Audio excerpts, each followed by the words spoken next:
Hello, good evening from London. For both of us, me and my guest this time, which is unusual. Very often I'm talking to people who are only starting their day. So this is great to connect in the same space, more or less, and same time for sure. We are having that spiritual awakening series again today with Dillon Dhanecha, and please correct my pronunciation if I completely butchered your surname here.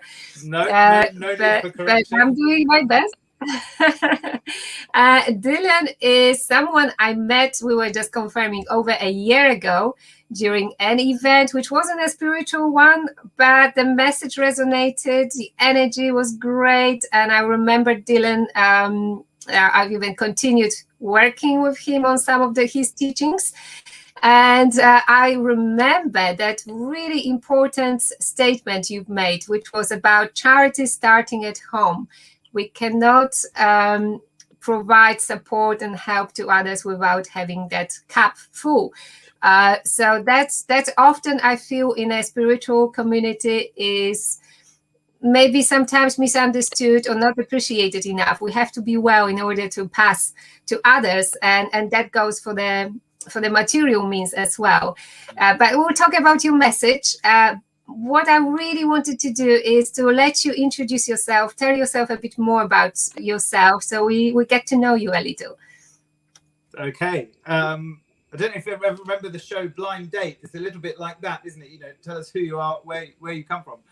So let me Something like just that. let me start by saying just how much of a privilege it is to be here, but more than that, just how inspiring it has been watching you and your journey and your evolution and how you went from somebody in a very short period of time, somebody that was sat towards the back of the room, if you remember, with your brother, in Yes. quite a crowded room, to Yes. somebody who now has, co-created a community of just beautiful souls. And I've been so fortunate enough to connect with many people in the group. But you've come from, this individual metaphorically at the back of the room, and now you're leading with your light, and you've created this beautiful community. I think we're 3,000 plus strong right now. Yes. I've been in some of your Correct. clubhouse rooms, which have just been amazing. So it's a privilege to be here, but more so, it's an inspiration to see how you've evolved. So I'm just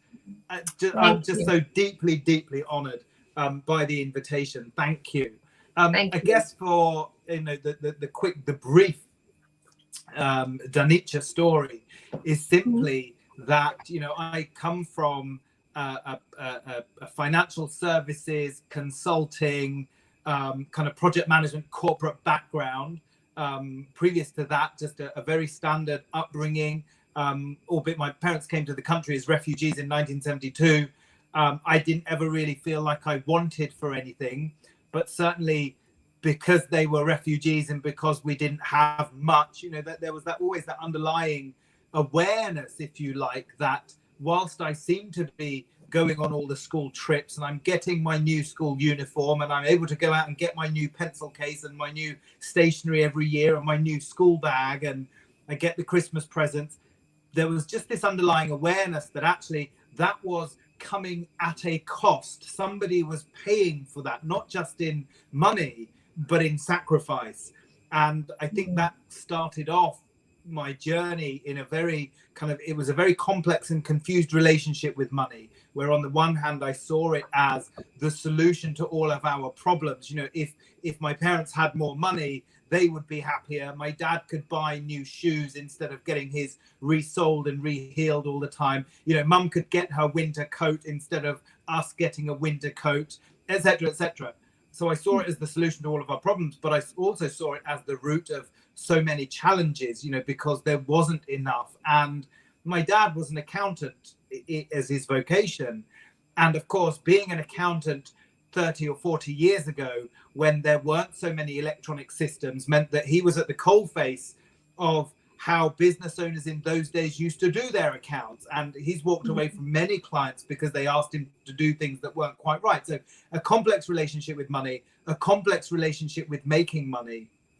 And fast forward to today, where I've been in all sorts of situations. I've been volunteering in Rwanda for the United Nations and come back in £100,000 worth of debt and so on and so forth. I've been able to bring all of that together, the experiences, the kind of the technical knowledge about how to make, manage and multiply money, how to create wealth, but also this kind of deep-rooted spirituality around money.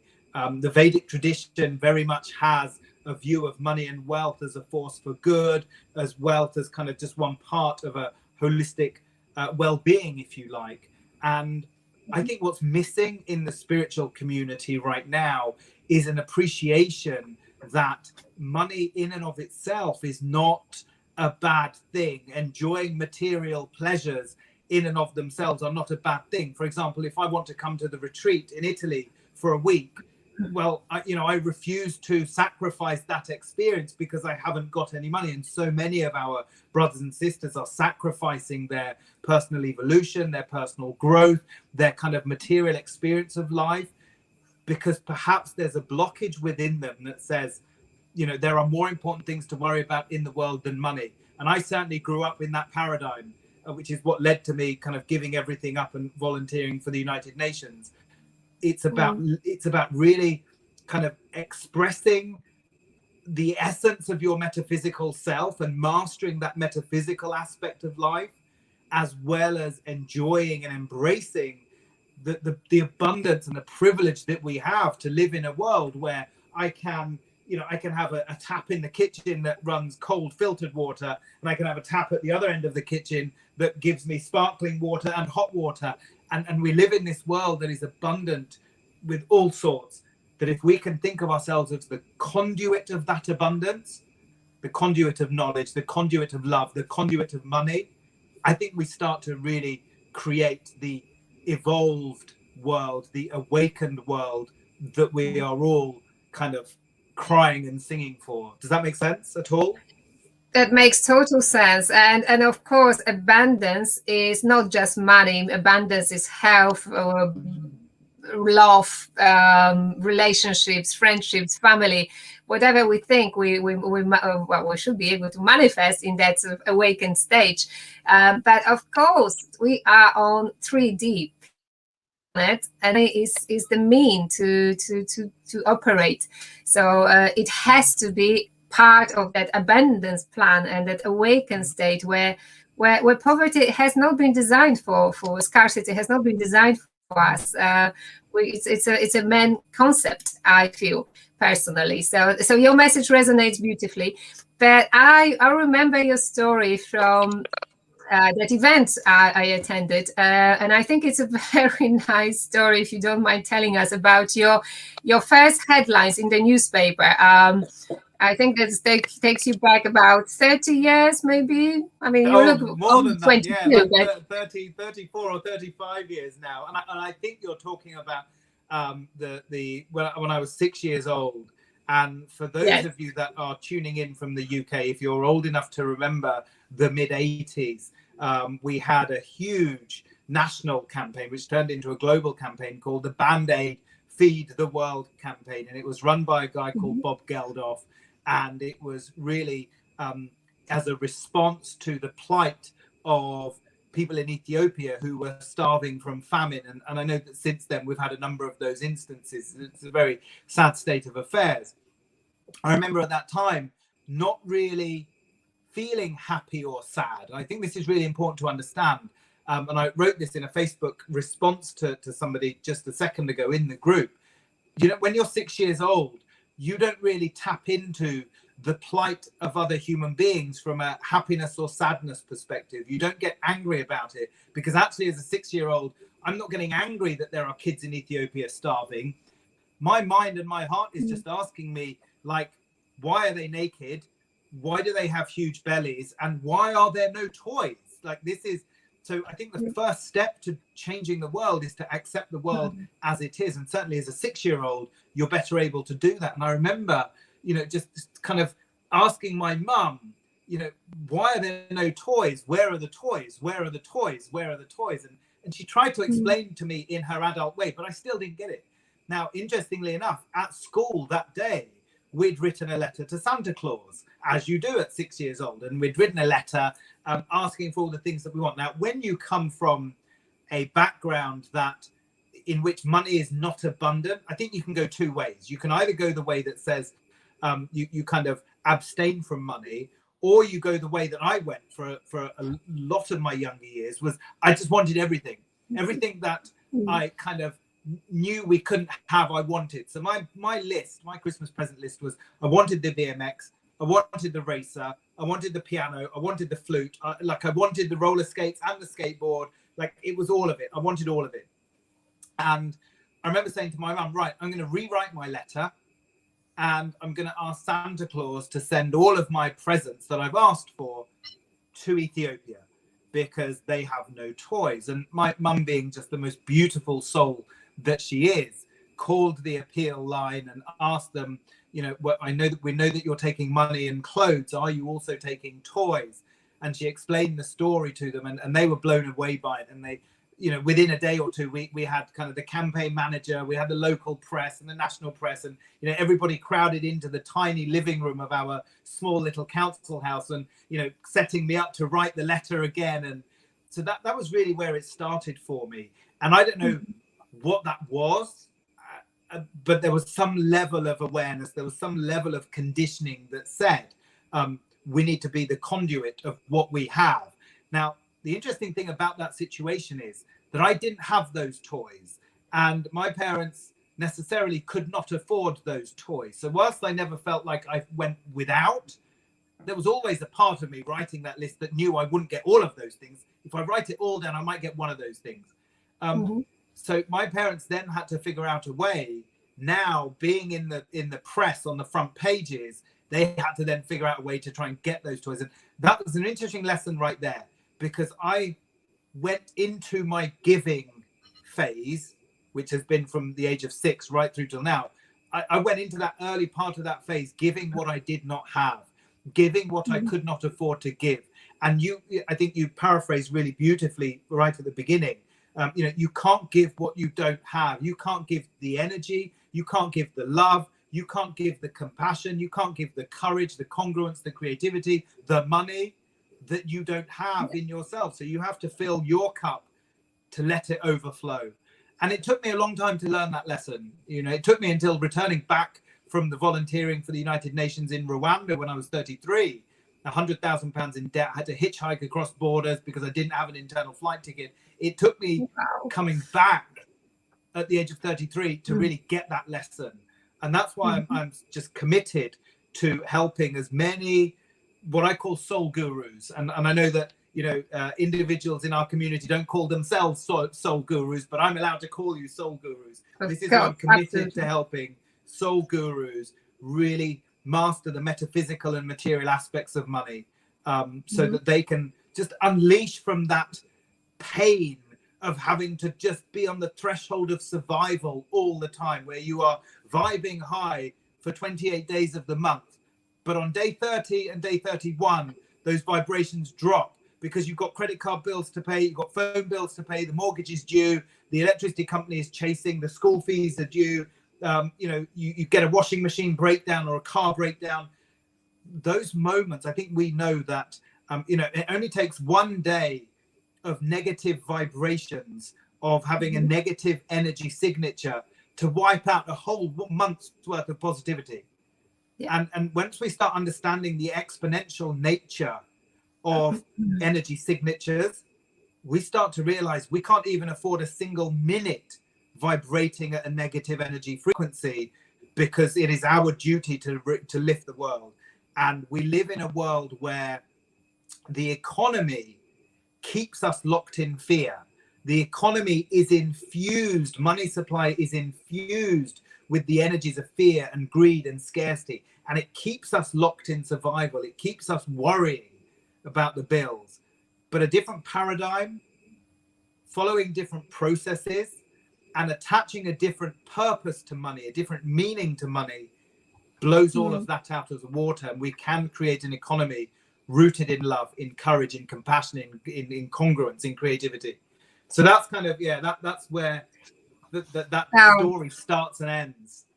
That's beautiful, and that message resonates all the time. Whenever I hear it, I just Thank you. Thank it you. makes me feel like, yes, we are absolutely in the right room, spreading the right word. I mean, there is no right or wrong, but I'm absolutely convinced that message will resonate with our viewers I hope now so. and on replays. And also, I think it's so important when you share your story, that early childhood story, because I feel often we hear, "Oh, I had a dream when I was younger," and now the dream is gone because reality kicked in. And what is so beautiful about it is you keep that dream alive. Yes, you had your journey and you had your bumps and downs, but you've managed to get back to onto that dream when you are where you are effectively giving people again, you sharing your gifts, sharing your teachings to improve their lives like you wanted to do when you were a small child. And I've got a son who's 6, so I completely get the way we look at things. And especially in that spiritually awakened community, we definitely want to help and assist and sort of build together and make the world more beautiful. But if we don't have the means, it's so easy to sort of lower that vibration and that beautiful frequency, which we should be having to be fully abundant and live in that love of everything without fear and without that worrying on the last day of the month when the bills are in. And exactly, and there is not that much to share or even to fulfill our obligations. So that's amazing, and so well done you that you managed to go back to your original dream, and you're doing it beautifully. So maybe tell us about what you are doing so people can understand, our viewers can understand what you are actually doing to facilitate that message. So I think that, I guess the first thing to say is it never really feels like you are delivering on the dream, and it never really feels like you're there or I'm there. You know, our lifetime goal, my wife and I's goal, is to be the facilitators for the redistribution of a certain level of money, and it's a huge sum that we have identified that will make a difference. Now, we can't do that on our own, so we have, I've got projects in the pipeline, technology projects in the pipeline that will connect individuals to charities. And I dream of a family existence. We don't have children yet, but hopefully soon. But I dream of a family existence where, I'm able to take my family to see the charity projects that we're working with in Nepal and Southeast Asia and Africa and Latin America, and take them to these organizations and have them experience life with them, at the same time as vetting those organizations for contributors to send money to. So kind of the longer term vision is very much an entanglement of what I want for my family, but also what I want for my ultimate legacy. Now, in the meantime, what I've identified is just so important is that we build that tribe of human beings to infuse global money supply. So every thought and every transaction, so every thought that we have about money and every transaction that we make with money, I've identified that we need to infuse those thoughts and transactions with the energies of love and courage and congruence, as I said. And if you work back from that kind of necessity, that need, you work back from that and say, well, who are the best people to do that? Because it's not necessarily, as you and I know, my kind of brief background in this world of online courses and influencing and Facebooks and lives and events and selling, and my brief background in that world was in the financial freedom space. Because when you know how to create wealth and you know how to trade the markets and invest in property and buy and sell gold and silver and create online courses, I've launched over 50 online courses, and when you've done all this stuff, actually that's a neat fit into the financial freedom world, and there's some beautiful people in there. But what I found in that world was, although revenues were really high and you could build big movements and you could really do well financially and serve other people, what I found there was the underlying energy in general was one of fear and greed and guilt and scarcity. You know, people were in that industry, in the financial freedom world, really had been pulled in there by messages that led with fear, by messages that led with scarcity, by messages that said, you know, unless you do this right now, your life is going to be utterly shit. And when you are surrounded by individuals that are that desperate, it's very challenging to get them long term to see their role in our species evolving, their role in moving from 3D to 4D to 5D. And actually, that's not even talked about in that financial freedom world.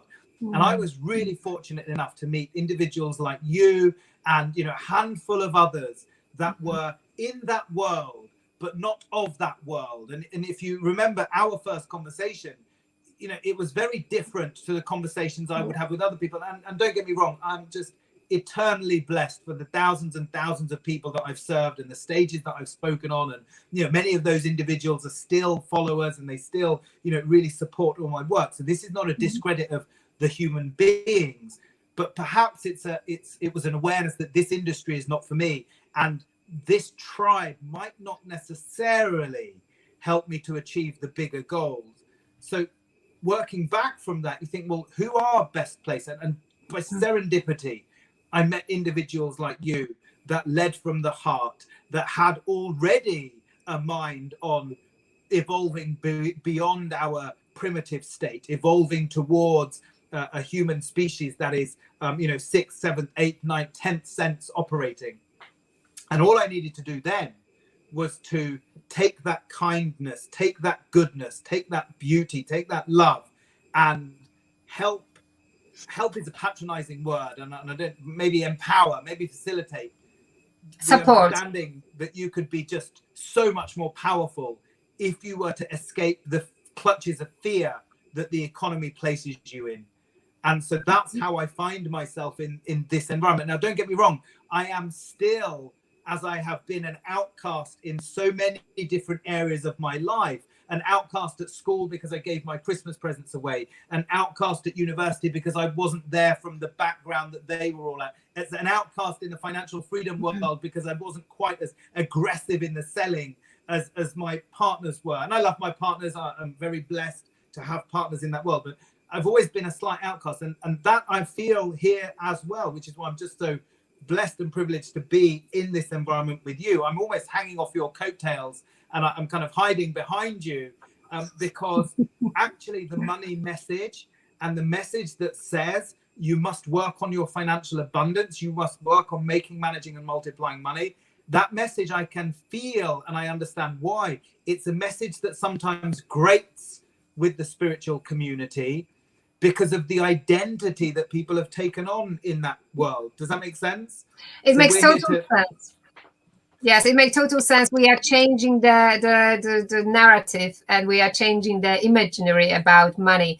And what you are doing is you are bridging the world, which by definition is not spiritual, with the word of spiritually awakened people, which we need. We need those bridges. We need to build the communication. We need to build the channels of working together. And I bet what you do with the sort of more financial sector is that spiritual take you've got wraps up you, and you spread the message sort of subliminally, unconsciously, to people who are much more sort of financially orientated, sort of much more 3D orientated. So that's absolutely. Mm-hmm. And I think you hit the nail on the head. We have to.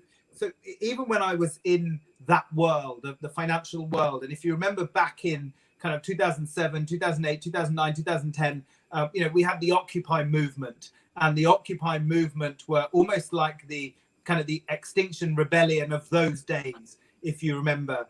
And even then, I remember thinking and speaking on stage about the reality that you cannot change a world by sitting on the sidelines. You can't sit on the sidelines of Wall Street or on the sidelines of the London Stock Exchange or on the grass at St. Paul's Cathedral, expressing your desire for a better world without taking any level of action. You can't manifest the world that you dream of without first taking the action that is in your kind of heavenly right to do so. And I think it's the same with kind of our desire to see a 5D world. We have to be active in building the bridges between the 3D world and the 5D world. And my role, as I see it, is to build the economic bridge. Maybe in the 5D world, notes and coins and Bitcoin and Ethereum and gold and silver, maybe they won't be the tools of exchange in the 5D world. I don't know, maybe it might be, the tears of Shiva that will be the tools of exchange.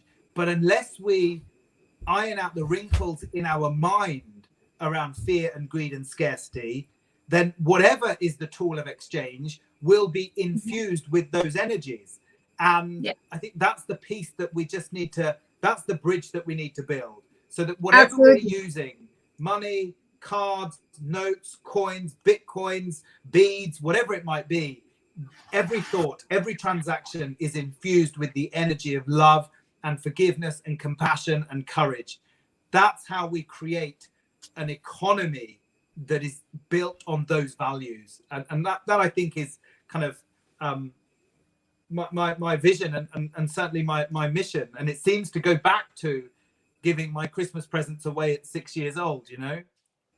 Yes, well, and it's such a beautiful vision, especially that, as you said, the feelings of fear and worry are of a lower vibration. So, and majority of people, unfortunately, that's how they feel about money, paying bills, paying mortgages, especially now. I mean, COVID-19 is not helping people to feel optimistic about the work, the business, the money flowing in. We don't know what kind of economy we are going to have past that pandemic. It's the level of uncertainty is quite high.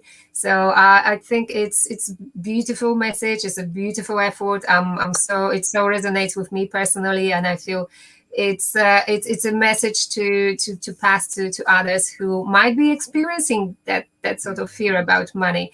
And I always think there is this. I mean, we're talking big visions. We're talking wonderful sort of grand vision for the future.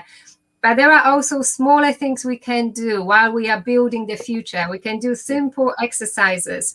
I always feel like blessing money when we spend it, saying, sending money with love and asking money to come back with friends and family, and a lot of them. Just to sort of simplify that message, put it in a absolutely. And this is where, you've really, again, you've just hit the nail right on the head. It's like you've pulled these thoughts out of my heart. And this is where I had a session with I guess you could call her my medium. And when I'm really struggling to know what to do next, when I'm pulled between two worlds, when I'm running away from world, and I spent the whole of last year essentially running away from my financial services background, essentially running away from the idea of talking about money. And I just didn't want to talk about money because there was so much other things going on. And my wife and I made a decision at the beginning of the last lockdown, and we were in a very fortunate, a blessed position financially. We didn't need to sell courses, and we didn't need to do anything of that sort. So we said, right, okay, let's just focus on the giving. So we identified at what was needed, and it was food shopping, and it was the food banks that were running out of food, and it was all primarily around supermarkets. And so we decided to give. But I kind of had a realization that actually, were it not for the financial prudence and diligence and the investments and getting my head around money, the spiritual aspect and the materials, was it not for that over the last 7 years, we wouldn't be in this position. And that kind of brought us full circle to the creation of what I call the wealth yoga vinyasa. And I don't know if we've got any yoga practitioners in the room, but a vinyasa is a flow of different disciplines, is a flow of different moves. And the wealth yoga vinyasa is a flow of 12 really simple but profound behaviors that, if we start to kind of instill them in our daily lives, we can become what I'm calling enlightened economic beings. We can be the kind of the light workers for the economy. And 6 of those behaviors are the metaphysical expression and 6 are the material expression. And so you've got the first 6 are really about acceptance and awareness and reclaiming agency over our thoughts and our transactions. And then it moves on to the second quarter, which is all about congruence. And that's your identity that you set for yourself and the identity you give to money. It's about how well you set intention. And it's about how you develop your intuition, your inner tutor, to lead you through any challenge or any opportunity. So you've got these 6 behaviors: awareness, acceptance, agency, identity, intuition, and intention, that really help you to master that kind of the material or the metaphysical expression. And then you've got kind of the material things, the more processed things. How do you make financial decisions? How do you set effective financial direction? How do you employ diversification into your life to protect you from economic shocks? And then the last quarter is all about how you show compassion through your contribution, compassion through your conservation activities, whether it's planting trees or saving coral, and compassion through your consumption. How are you choosing what to buy or not to buy? Are you able to afford choices, consumption choices that align with your values? Or are you the kind of individual that would love to buy organic, or would love to buy vegan, or would love to buy the bamboo toothbrush, but actually your financial position won't afford the bamboo toothbrush, so you have to buy the shitty plastic one that will pollute the oceans? And so these 12 behaviors do exactly as you're saying. They bring it right down to, daily practical thought processes and transactional processes. And that's really kind of where I feel the bridge is for, this beautiful community of awakened and awakening beings and the enlightened economy that we seek to create. It's just 12 simple behaviors.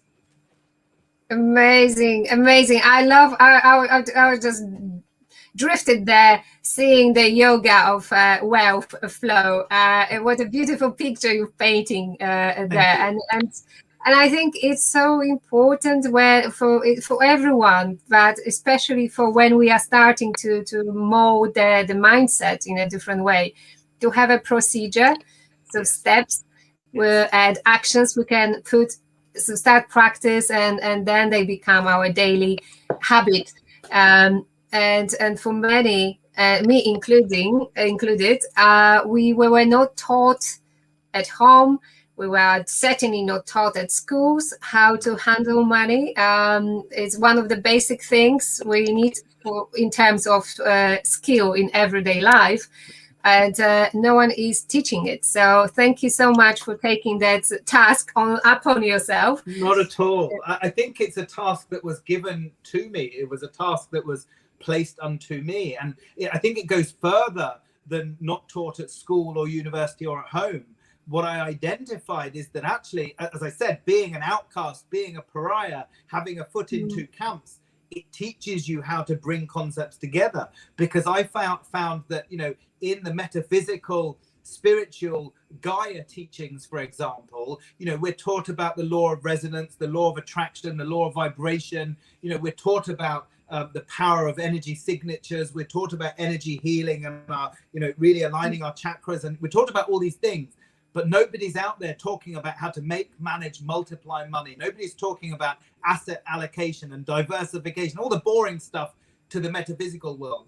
And by the same token, in that financial freedom world, everybody's talking about making, managing, and multiplying money. But nobody's really talking about how you can't master your material expression in this 3D world without at least paying some attention to your metaphysical experience in the world. And that's what comes through the awareness, the agency, the acceptance, and those first 6 behaviors.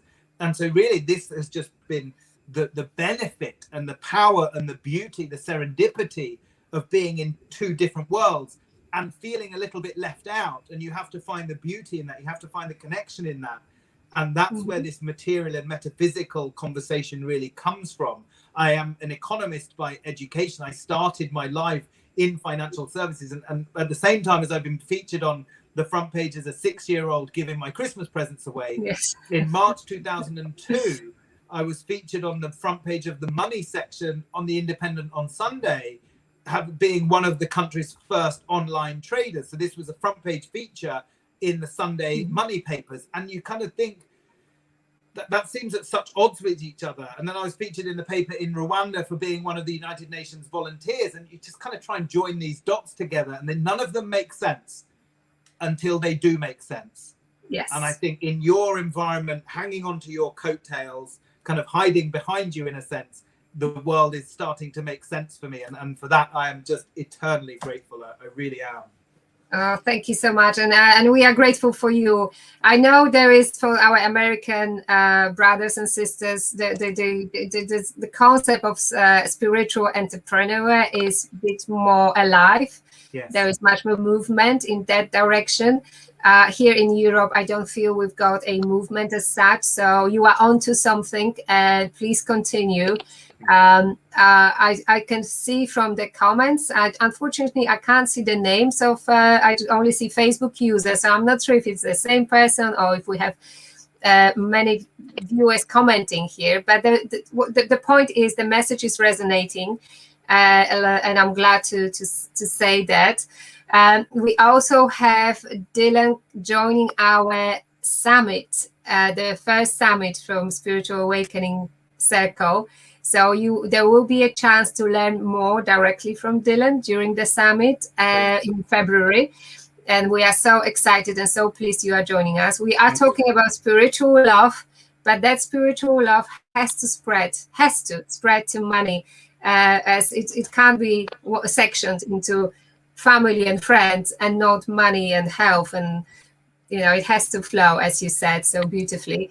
So we are super excited to have Dillon joining us, and we will have much more of Dillon's presence, no doubts, as we are preparing few things which are still a secret. So just bear with us. We are working on, okay, let's say a little challenge for just a little tip of the iceberg in terms of secrecy, that we are preparing something super special for this group.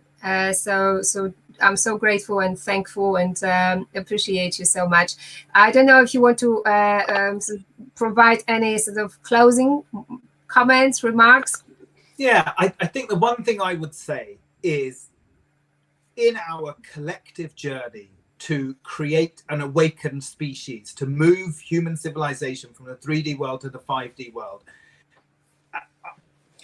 we've got to look for the low-hanging fruit. How can we most quickly bring 7.8 billion individuals over to our way of thinking? How can we remove 7.8 billion individuals from the clasp of fear and greed and scarcity? Because of course that's the first step to awakening, is to let go of the fear and the greed and the scarcity that is present in the 3D world. And the way I look at it is this: there is no other system on the planet other than air and water, but there's no other man-made system on the planet that touches the lives of every single human being and every single life form on the planet, other than the global economy. The global economy fundamentally shapes the destruction of the ocean. It fundamentally locks the street kids in Brazil to living in gutters. It fundamentally empowers the billionaires to go and hide out in New Zealand. It fundamentally creates the pollution in our oceans and will fundamentally clean the oceans of that pollution.